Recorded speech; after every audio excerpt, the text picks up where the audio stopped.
welcome everybody. This is Carrie and Demir Hello, everybody. coming at you today from Thailand. So I'll just try and show you where we're at right now for this episode of Poolside Productivity. We're here in Copenhagen with a pool and overlooking a gorgeous vista this morning. This place is absolutely incredible. Cannot recommend it enough. And if you're interested, you can comment me in the comment box, and I'll tell you where we're at. But we are in Thailand. Carrie, how are you liking Thailand? It's incredible. It's absolutely amazing.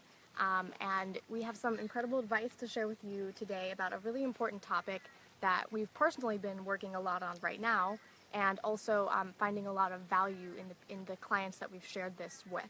And that topic is how to increase the stakes to get your big goals done.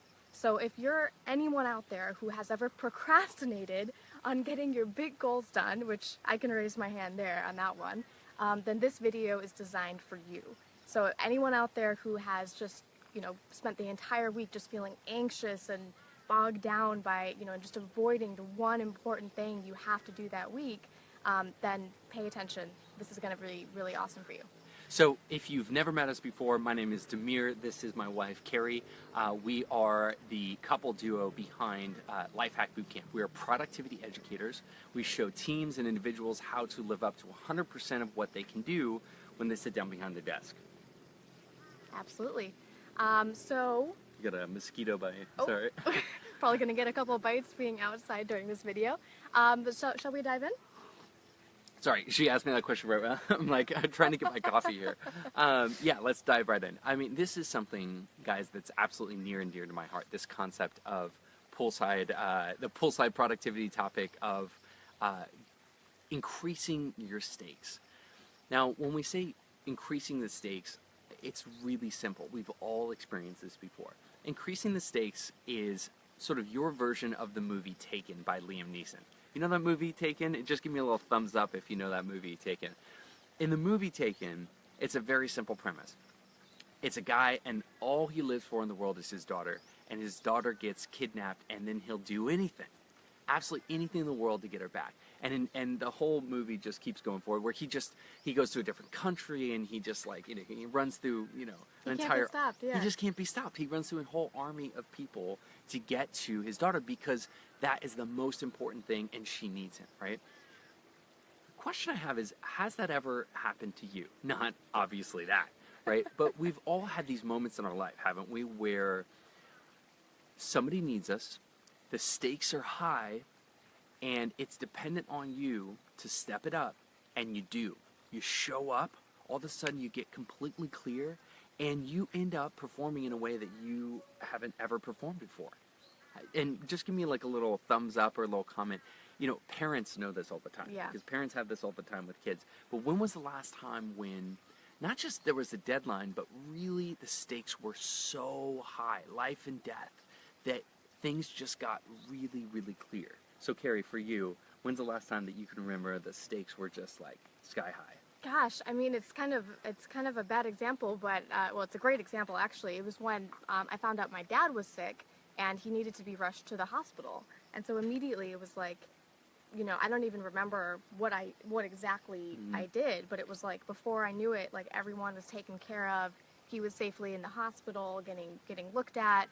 And, my mom was okay in the background, so we did a lot of different things in that day, but it suddenly became very clear that that was the only thing I should be doing at that moment. Mm-hmm. And I was energized in a way and working at like 5x speed just to tackle everything and get it done. Yeah, I mean, just the other day this happened to me where I was on a coaching call, and I never like to be humdrum or feel like I'm zoned out, but I was early in the morning, and then the other person on the line started crying and revealed to me something really personal. And all of a sudden I realized, oh, this isn't just a coaching call. Like, this person, this is their life. Like, they're going through a big moment right now, and they're looking to me to guide them through it. And all of a sudden, like, it's almost like 6 cups of coffee hit me at the same time. And I just, if you've seen that movie Limitless, there's this movie Limitless where he takes a pill and then he just gets so focused. All of a sudden, like, all the colors are brighter. Like, you're not afraid. You're just really focused. Give me a little thumbs up if you know what I'm talking about here. That sense of like, it's almost like the world becomes clearer, colors become brighter. You just get so focused, and now everything's clear.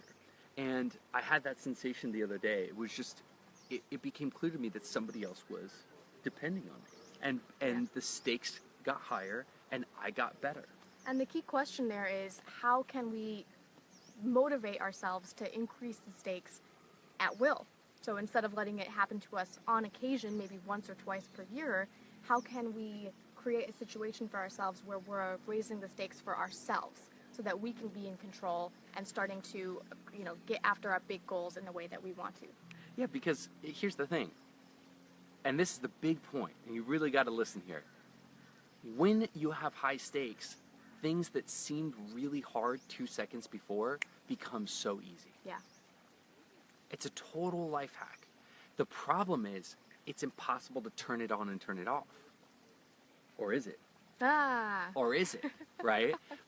But that's the thing. A lot of us wish that we could live in that place of high stakes. Live in that place where we were excellent. Live in that place where we were focused. Live in that place where we weren't even, like, all of those voices in your head that are like, I don't want to do this, or I'm tired, or like, all of that goes away. I want to watch Netflix. Instead of being low energy, all of a sudden your energy goes really high. In fact, you might even have adrenaline. You're just so pumped, right?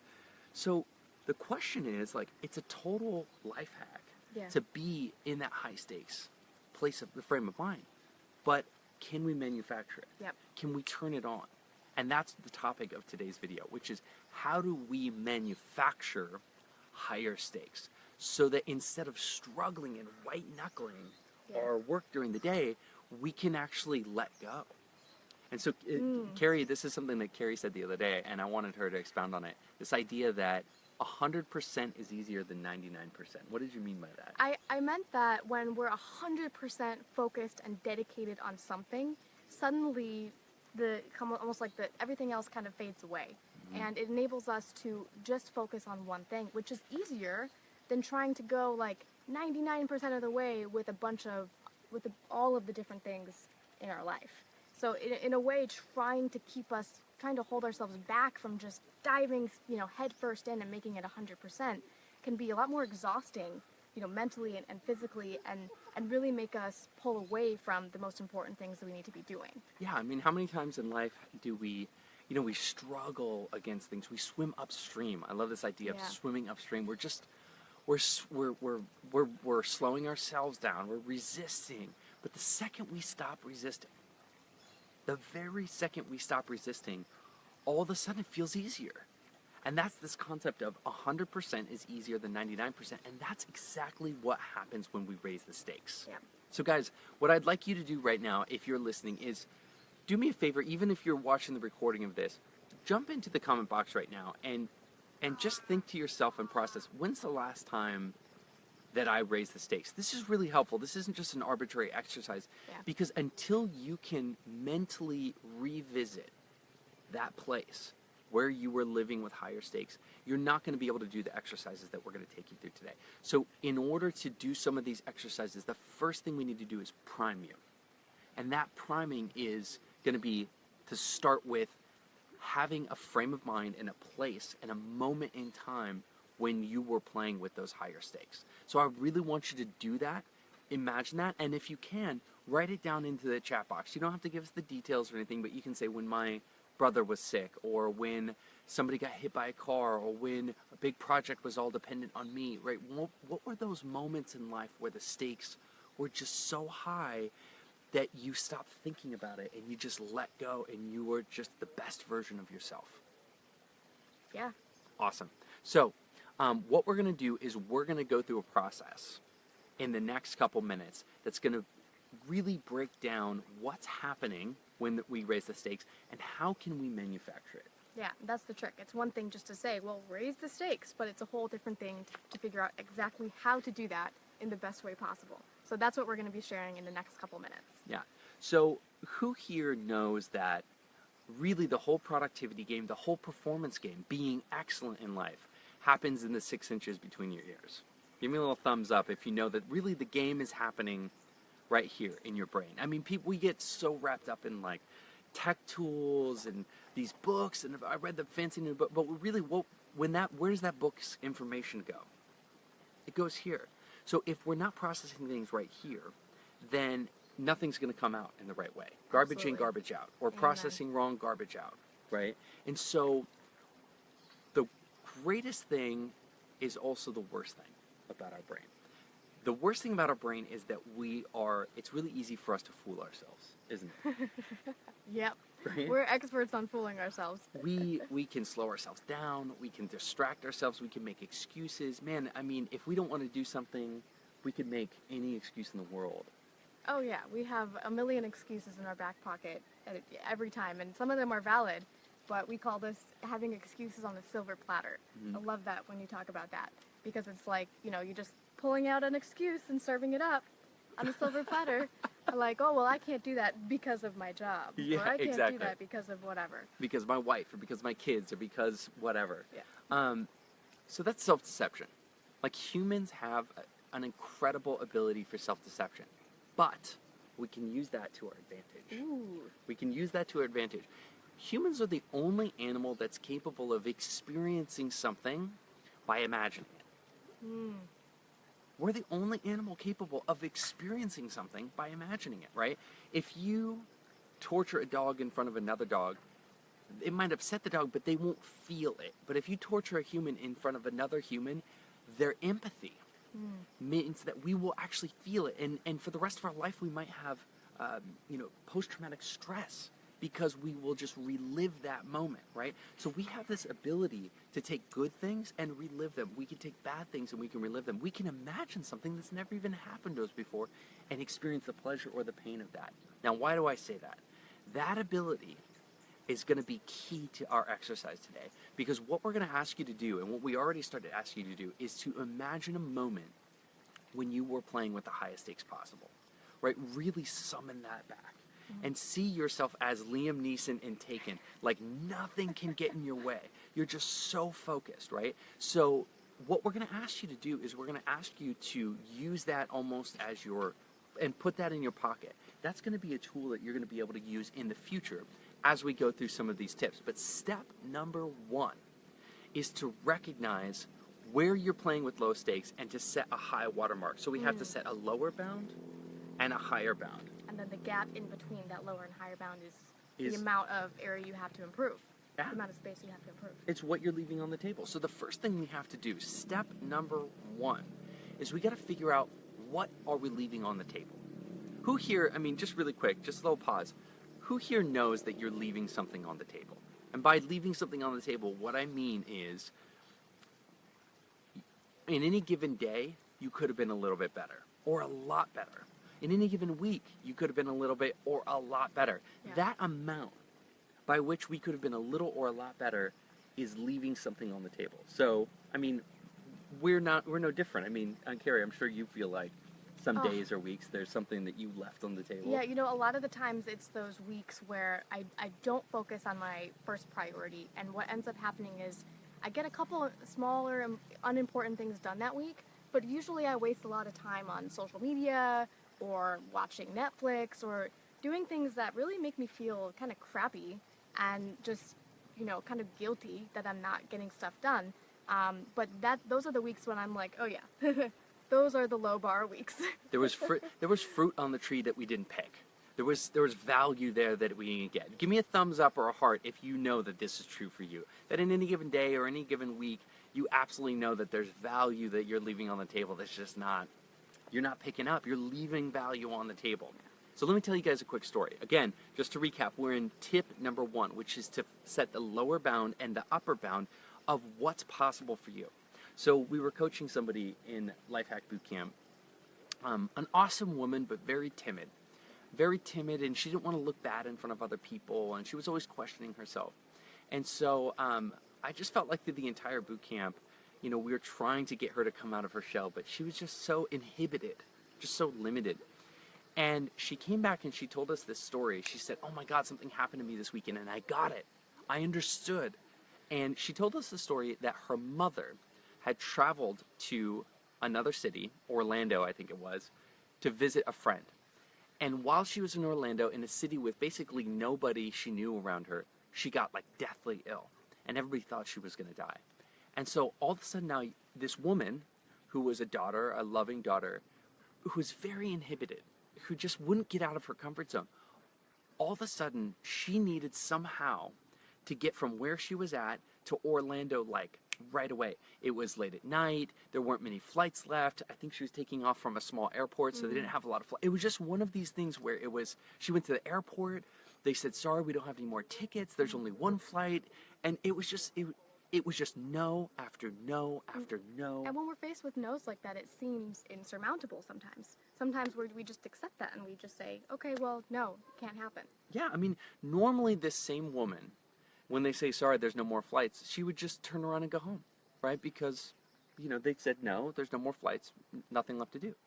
But because it was her mother's life on the line, right? And because the stakes were so high, she did the most crazy thing. She stood at the front of the security, and as everybody started walking through, she went to every single person with $300 in her hand, and she said, are you going to Orlando? Are you going to Orlando? Are you going to Orlando? And when somebody said yes, she said, I will give you $300. My mom is sick. I need to get to Orlando. I'll give you $300 if you will not take this flight to Orlando, right? It's funny. You never think about that. When you're playing with low stakes and somebody says no, you just sort of like, you fall right over. You just go home, right?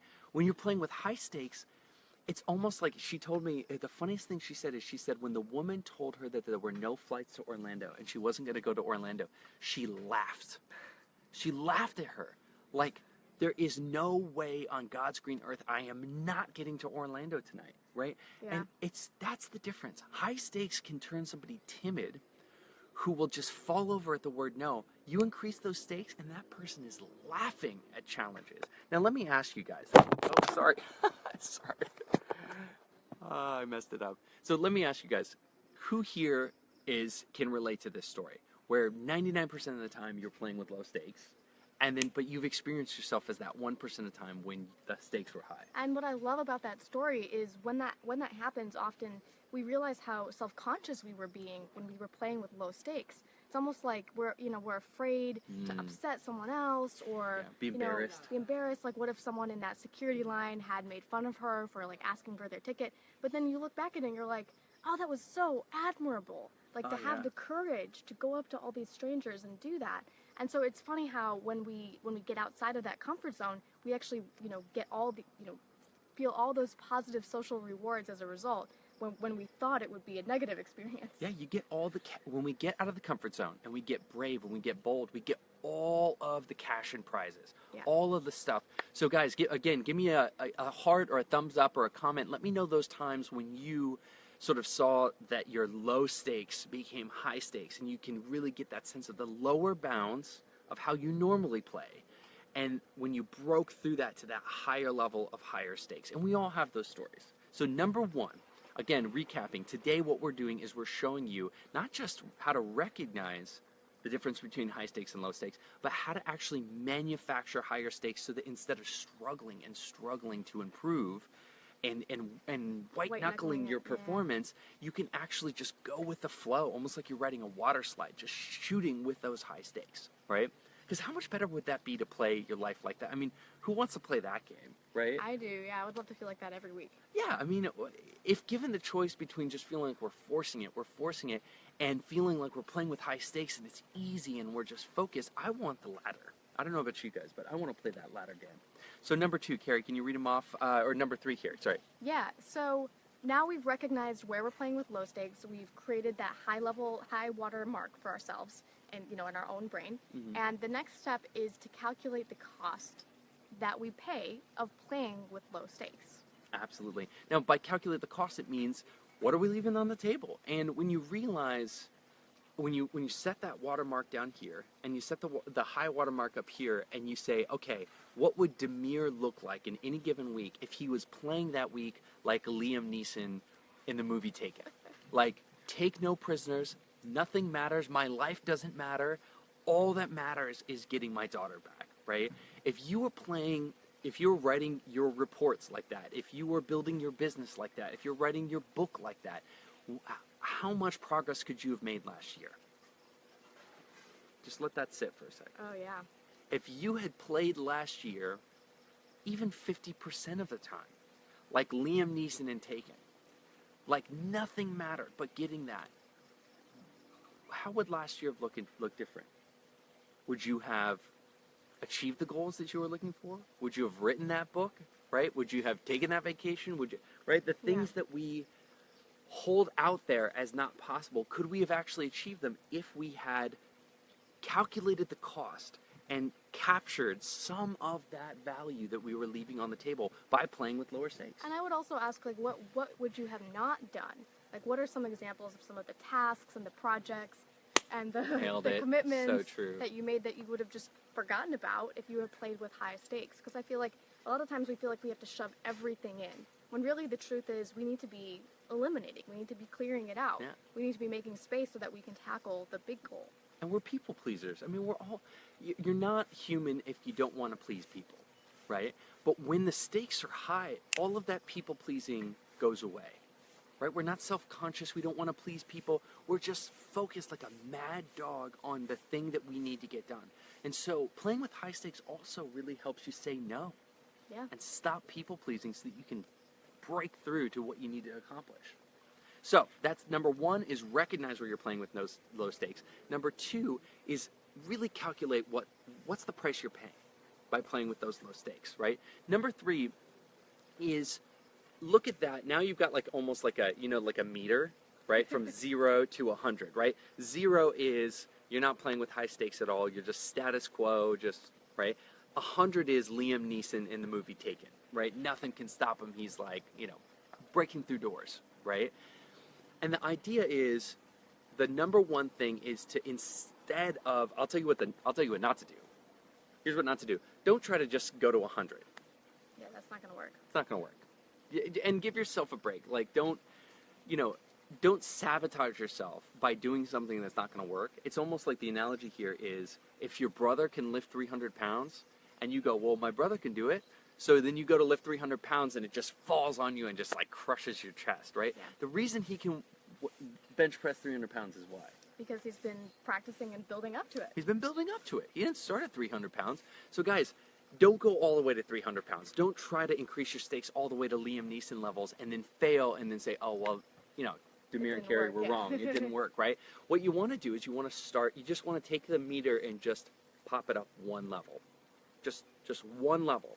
So the question is, how can we take the next 30 minutes, the next day, and just pop the stakes up one level? Just one level. And that incremental vision, and a lot of people say, Demir, what's the number one way I can start how can I life hack increasing the stakes? Yeah. And I say, think about it like a muscle. Like a muscle, okay. Yeah, so just like, if we're developing muscles and we take that approach, how's that different to, say, trying to turn it on like a switch? Well, our expectations are different, and we're starting small. Usually we're just starting with slightly more than we're comfortable with. Mm-hmm. Yeah, and we're always trying to push it, right? Yeah. So once we get comfortable with that new level, we push it up, and we push it up, and we push it up, right? So I would say the number one life hack here is think about high stakes as almost like a mental muscle, right? And so it's something that's intentional. You need to go to the gym, which means that you need to be intentional about it. You need to recognize, maybe put a little sticky note on your computer and that says increase the stakes. And so you need to recognize the different moments in your life that you are playing with low stakes, and you need to get to the gym, meaning you need to increase those stakes, and you need to have a moment where you consciously increase the stakes. And you also need to, once you get comfortable with that new higher level of increasing the stakes, you need to push it up and push it up and push it up, so that over time you're playing with higher and higher stakes. Now, who are people in life that play with incredibly high stakes? So, some of your, the people you admire that you think are probably playing with pretty high stakes. I think Warren Buffett would be a good example of someone playing with high stakes, who's able to identify his top priority and stick to his guns and get that done. But I love that example, but I think a lot of people will misdiagnose it and say the reason the stakes are high is because he's working with a lot of money. Right. Right? Whereas I think he had high stakes before he even had a lot of money. Oh, absolutely. Right? So another example of high stakes is LeBron James. he has no reason to go and train as hard as he does. Yeah. Absolutely no reason. It's because he's always pushing himself to a higher level. He's always upping whatever he did last time. Yeah. He's trying to do And more. he's just competing against himself too. At this point, he's shadow boxing. He's just competing against himself in his best time. That's it, right? And so what we want to really do is think about stakes as a muscle and realize, yeah, there's some people out there like Warren Buffett, like LeBron James, who are, who've been practicing long enough that they can just easy for them. every single day sit down and play like they're Liam Neeson, right? They're focused. They're like a mad dog on what they want. But you might not be there yet, and be okay with that. Absolutely. But I want to understand, like, how can you chunk it down? Like, what is that first weight that you should be lifting? Exactly. So can you talk a little bit more about that? Yeah, so a lot of people will make the mistake here of saying, okay, I got to increase the stakes across the next month, right? Or across the next year. This year, I'm going to play with higher stakes. Yeah. When we put things really far out in front of us, it's also a way of saying never. Right, because When our mind isn't connected to it. Yeah, so when I say I'm going to diet this year and lose 50 pounds, it's almost like saying I'm not going to diet and lose 50 pounds. Yeah, because you could always do it tomorrow, as you have a whole year to do it, so. I'm going to diet and lose 50 pounds in the abstract future, right? A much better way is to take an action today, or to take an action now in the next 30 minutes, right? And so the number one execution tip that I think we have for this is to chunk it all the way down, not just to today, but almost even the next 30 minutes. So if you want to experience yourself playing at higher stakes, you don't need to wait till next week to do it. You can do it in the next 30 minutes, and in fact, you need to do it. Higher stakes only exist in one place, in the present. That's it. Higher stakes only exist in the present. That's it. So what you want to do is you almost want to take the very next task that you were going to spend an hour on and play this game with that task, right? So let's just say, I don't know, Carrie, what do you think? Like, what's your big thing that you're going to be working on today? I'll be working on a new presentation. New presentation. Okay, so the question would be, for the next hour that you're working on this presentation, sort of look at what your stakes are coming in. Like, where am I at right now? What stakes am I playing at? And I'd say, frankly, it's a pretty beautiful day in Thailand. I'm pretty chilled out. My stakes are pretty low. I'm playing with pretty low stakes, right? I'm chilled out and I'm zenned out, right? So then what I would do is before I went into that, I would say, okay, how can what's possible if somebody kidnapped my wife, heaven forbid, but if somebody kidnapped my wife and said getting her back is dependent on this presentation, that's the high water mark. Okay, now how can I click it up? Maybe not to that full 100%, but maybe just to 20% of that or 10% of that. And I'll play that for the next hour and see how it feels to ramp up the stakes. And every single time I do this, it's easier. I mean, what do you feel when you do this? Yeah, I mean, I feel immediately I'm very clear. Like, oh, I'm not going to answer that email right now. I'm not going to be distracted by that Facebook message right now. For the next 30 minutes, I'm in this high stakes place. And it makes it more fun because, you're smart, right? You realize that there aren't actually those stakes at play. But because you're fooling your brain into thinking that there are, it's really effective at almost like gamifying it. And the next 30 minutes becomes this like fun game where you want to challenge yourself and see how much progress you can make on that big goal just in 30 minutes. Again, we're using self-deception as a positive tool, right? So we're using a negative trait in a positive way. So we're fooling ourselves, we're deceiving ourselves into imagining that the stakes are high when in fact they're not. But that's great because guess who the king and queen of self-deception are? All of us out here.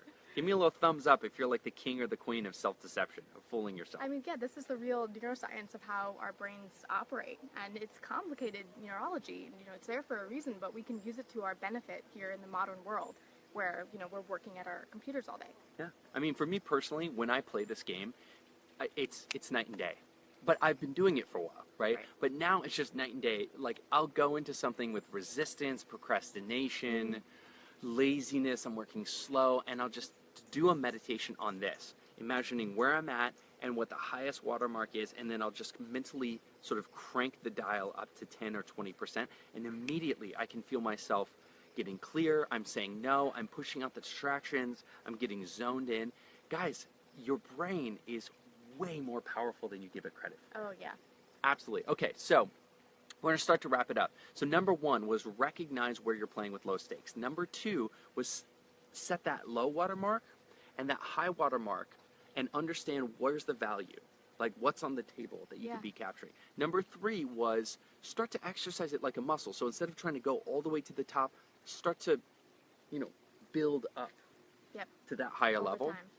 And then finally, the idea was, start with a small weight the next 30 minutes, right? Start right away and just know that increasing the stakes as a mental exercise is something that happens every 30 minutes, right? So if you did terribly in the last 30 minutes, good news. You can start over again the next 30 minutes. No problem. Just start over again. It's no problem. So guys, the challenge for you today, if you're willing to accept it, and for tomorrow, is can you increase the stakes just 10-20%? Use these tools and these techniques to sort of get in that mental state, Yoda yourself a little bit, and see what it feels like on a 30-minute by 30-minute basis for the rest of today or tomorrow to increase the stakes up 20-30%, right? And just see what happens. I promise what you're going to do is surprise yourself. Yeah.